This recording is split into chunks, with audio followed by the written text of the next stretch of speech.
ओढते सरपंच संतोष देशमुख हत्या प्रकरणात नवीन CCTV video आता समोर आलाय। यावर धनंजय देशमुख यांनी प्रतिक्रिया दिली आहे। सीआयडी आणि एसआयटी यांचा तपास चांगला सुरू आहे, मात्र घटना घडल्यानंतर पहिल्या दिवसाचा तपास कोणत्या पद्धतीने केला गेलाय यात शंका असल्याचे धनंजय देशमुख यांनी म्हटलंय।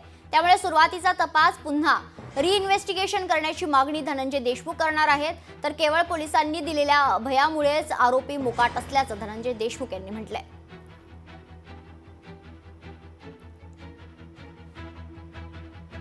जवळपास 5 ते 6 सीसीटीव्ही फुटेज आहे। जे काम होतं पोलीस यंत्रणेचं हे सीसीटीव्ही फुटेज त्यांच्याकडे घेणं सुरुवातीला कमीत कमी ते पळून गेलेले सीसीटीव्ही घेतले असते तर कळालं असतं की कुठल्या दिशेनं ते गेले। त्याचाच प्रकार आहे ना हा। ज्या ते त्यावेळेसच त्यांना जेरबंद केलं असतं, पकडलं असतं, मुसक्या आवळल्या असत्या, तर ही त्यांना पण मर्मावर त्यांच्या बोट ठेवायची जनतेला वेळ नसती ना आली।